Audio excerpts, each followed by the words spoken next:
Stock இல்லை, coupon இல்லை, ஏன் ஷாப் இருக்குல்ல, அதுக்கு ஏன் அப்போ அந்த பயம் நமக்கு என்ன இருக்கு, நமக்குள்ள இருக்கு. நமக்கு ஸ்டாக் இருந்தால் தான் அப்போ அவங்ககிட்ட பணம் வாங்க முடியுமா, கூப்பன் இருந்தால் தான் பணம் வாங்க முடியுமா? அப்படின்னா நம்ம இங்கேயே நம்ம என்ன பண்ணிடுவோம், இந்த மைண்ட் செட்லேயே இருந்தோம்னா கடைசியில் நம்ம பணம் என்ன பண்ண மாட்டோம், கேட்க மாட்டோம். கன்சல்டிங் ஃபீஸ் கேட்கறதும் இதுதான். கன்சல்டிங் ஃபீஸ் கேட்டா கொடுப்பாரா? கேட்டா தானே சார் கொடுப்பாரு, இல்லையா? அப்ப அது கேட்கறதுக்கு நம்ம முதல்ல என்ன ஆகணும், ஸ்ட்ராங்கா இருக்கும்.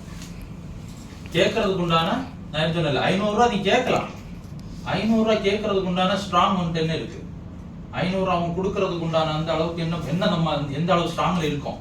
கொடுக்கறது பெருசு இல்லை, அவன் கொடுத்துடுவான், திரும்ப அவன் கேள்வி கேட்காத அளவுக்கு நம்ம என்ன ஆகணும், அதுக்குண்டான அந்த ஒரு என்ன சொல்றது ஸ்ட்ராங் நம்மகிட்ட இருக்கா, முதல்ல நம்ம என்ன பண்ணணும், அதுக்கு தயாராகணும்.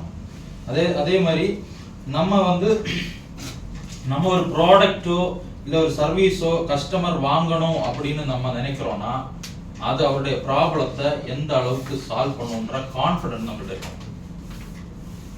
நம்ம ஒரு ப்ராடக்ட் அவருக்கு கொடுக்குறோம்னா நம்ம கொடுக்குற ப்ராடக்ட் அவருடைய ப்ராப்ளத்தை என்ன ஆகும், சால்வ் பண்ணுன்ற கான்ஃபிடன்ஸ் நமக்கு வேணும்.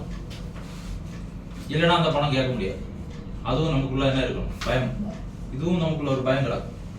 இப்போ இதெல்லாம் எதுக்கு சொல்றேன்னா, கஸ்டமரும் நீங்களும் உட்கார்ந்து பேசும்போது இந்த க்ளோசிங்ல வரும்போது உங்களுக்கு ஒரு தயக்கம்.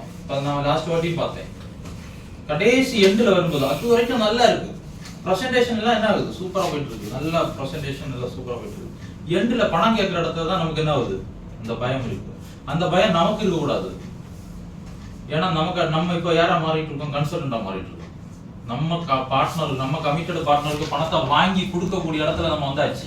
இப்போ நமக்கே பயம் இருந்துச்சுன்னா என்ன சார், என்ன நமக்கே பயம் இருந்துச்சுன்னா அப்புறம் எப்படி கமிட்டட் பார்ட்னர்